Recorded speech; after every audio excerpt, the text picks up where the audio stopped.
안녕하세요. 대부에서 반도체 업종과 IT 산업 담당하고 있는 임주성입니다. 5월 27일 넷패스 리뷰 진행해 보도록 하겠습니다. 자, 24년도 1분기 실적이 발표가 되었고, 이제 이 실적을 바탕으로 넷패스를 어떤 관점으로 투자를 진행을 해야 될지 이 부분을 우리가 해석을 하고,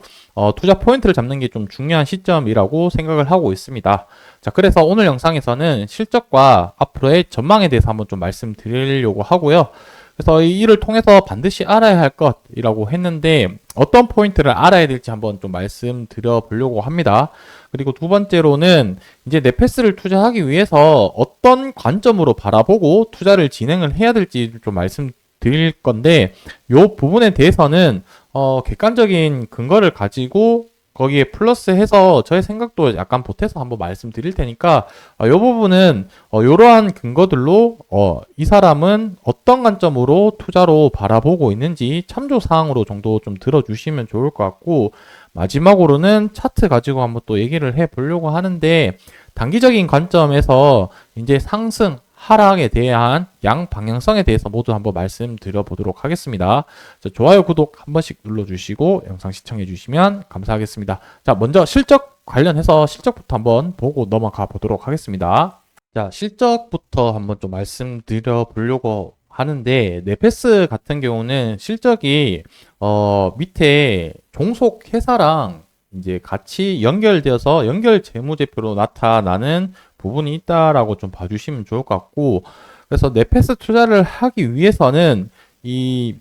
넷패스와 관련된 아래쪽에 있는 종속 회사들까지 같이 좀 바라봐야 하는 그런 부분들도 조금 있다라고 이해를 해 주시면 좋을 것 같고, 그리고 추가적으로 이제 넷패스만 봤을 때는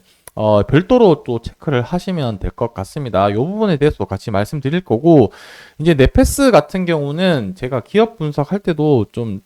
말씀을 드렸지만 이제 연결 회사라고 한다면은 상장되어 있는 회사가 한 개가 있고요. 그리고 비상장이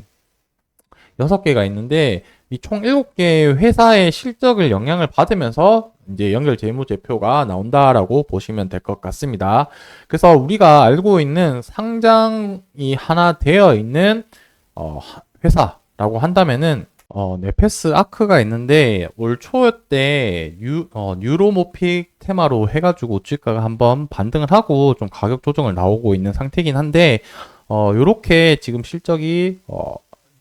이제 발표가 된다라고 좀 이해를 해 주시면 좋을 것 같고, 별도로 봤을 때는 그래도 매출을 꾸준하게 내고 있고 영업이익도 어느 정도 내고 있는 회사다라고 좀 보시면 될 것 같습니다. 자, 근데 우리가 다만 이제 여기서부터 확인해야 되는 부분은 기업이라는 게 뭔가 발전을 잇고 계속해서 외형적인 성장이 이루어져야지 이제 거기에 맞는 가치도 올라가기 때문에 가치가 올라가야지 주가도 올라갈 수 있는 부분이 되겠죠. 그래서 이 부분이 앞으로 성장 가능성이 있는지, 그리고 종속 회사들도 어떻게 이어가는지 이런 부분들을 큰 흐름을 보는 게 좀 중요한데 지금 전반적인 업황 분위기를 좀 말씀드리자면은 모바일이랑 디스플레이 이러한 전방 산업에 대한 업황 자체가 아직까지 좀 둔화인 상태이기 때문에, 그리고 거기에 따라서 설비 가동률 자체도 대략적으로 한 30% 정도로 머물러 있다라고 제가 확인을 했는데,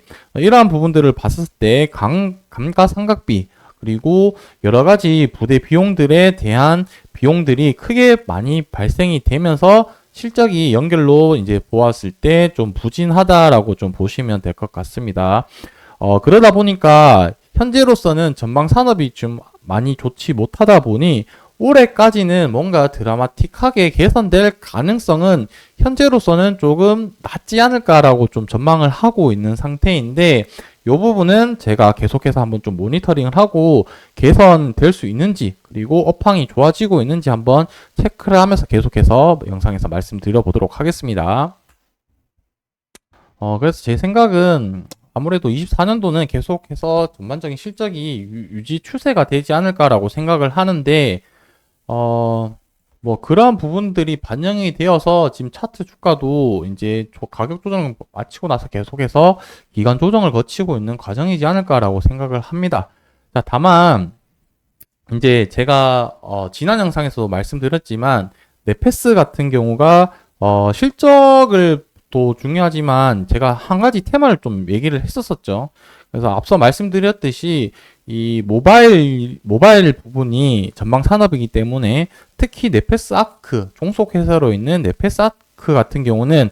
그 모바일에 들어가는 AP 칩, 엑시노스의 출하량, 판매량에 따라서 이제 실적이 어느 정도 좌지우지 되는데, 거기와 관련해서 우리가 좀 생각해 볼 수 있는 키워드는 이 온디바이스 AI 쪽만 테마로 또 생각을 좀 해볼 수 있는 부분이 있다. 자, 지난번 온디바이스 AI 같은 경우는 상승했던 테마군들이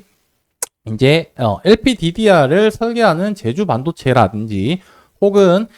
이제 테스트 소켓과 관련된 리노공업 위주로 이제 상승을 했었는데, 이번에는 이제 그동안 좀 수혜받지 못할 그런 기업들도 온디바이스 AI로 좀 재료가 엮이면서 상승할 수 있지 않을까, 그런 좀 기대감과 가능성을 한번 좀 생각을 해볼 수 있다라는 점은 참조를 해 주셨으면 좋겠습니다. 아무래도 이 엑시노스 부분이 갤럭시 24 들어갔을 때 온디바이스 AI를 처음으로 구현한 이제 제품이다 보니까 거기와 연관이 또 관련성은 있다 정도만 참조를 해 주시면 좋을 것 같고, 제가 영상 처음에서 네페스를 투자를 위해 어떤 관점으로 좀 바라봐야 될까 말씀드렸는데, 자, 첫 번째 실적을 얘기를 할 때 실적이 올해는 다소 좀 지지부진할 가능성이 높다라고 얘기를 했었고, 그리고 두 번째 온디바이스 AI라는 재료를 얘기를 했었는데, 미국 주식 같은 경우는 분명히 실적 기반으로 해서 주가가 오르락 내리락 하는 게 맞지만, 한국 주식은 꼭 그런 것만은 좀 아니라고 생각이 들거든요. 그러다 보니 이러한 온디바이스 재료가 있기 때문에 실적보다는 이런 테마성으로 지금은 조금 접근을 해서 투자 아이디어를 잡는 게 좋지 않을까라고 이렇게 좀 조심스럽게 한번 좀 생각을 해 봅니다. 뭐 이 부분에 대해서는 저의 생각이 크기 때문에 참조만 해 주시면 좋을 것 같고, 마지막으로 차트를 한번 좀 보자면은, 최근에 요때가 이제 22년도 1월이죠. 거의 2년 정도 전에 주가가 고점을 찍고 나서 여기서 이렇게 상승을 하고 나서 상승한 기간만큼 지금 가격 조정과 기간 조정을 좀 거쳤다라고 생각이 들고 있습니다. 그래서 그 과정 속에서 또 저는 여기서 이 가격이 바닥을 찍고 추세가 하락 추세에서 이제 횡보 추세로 바뀌었다라는 관점을 봤을 때는 이런 식으로 중간에 의미 있는 거래량이 한 번씩 들어왔기 때문에 추세가 좀 바뀌었다라고 생각을 하고 있고, 바닥도 어느 정도 일정하게 이런 식으로 여기서 좀 유지를 하고 있는 추세를 보이고 있다라는 점에 봤을 때는 현재로서는 횡보로 가고 있는 박스권에 들어와 있다라고 생각을 하고 있습니다. 자, 그러다 보니 최근에도 이런 바닥을 좀 다지면서 주가가 횡보하고 있는데, 이제 중요한 거는 박스권이 지금 아래쪽, 지금 방금 끄은 곳, 그리고 좀 길게 봤을 때 저점으로 형성된 이 구간 두 가지가 있기 때문에 현재 구간에서 바로 밑에 있는 박스권의 하단 부분을 지지 못한다면 그 밑에 지지 부분까지 하락을 좀 염두를 해야 될 것 같고, 반대로 상승을 하게 되었을 때는 이 초록색 붉은색 선인 장기 이평선인 241선에서 저는 또 저항받을 가능성이 좀 높아 보이죠. 왜냐면 앞전에 241선에서 두 번이나 저항을 받았기 때문에 또 저항을 받을 수도 있고 거래량이 좀 더 동반되면은 돌파할 수도 있는 시점이다라고 참조를 해 주시면 좋을 것 같습니다. 그래서 제가 말씀드린 이제 위쪽, 아래쪽 방향성이 좀 결정을 되고 나서는 다음번에서 또 다른 추세 움직임을 확인을 하면서 같이 좀 살펴보도록 할 테니까 좋아요, 구독 한 번씩 눌러주시고 영상 계속 같이 시청해 주시면 감사하겠습니다. 오늘 영상 여기서 마무리하도록 하겠습니다.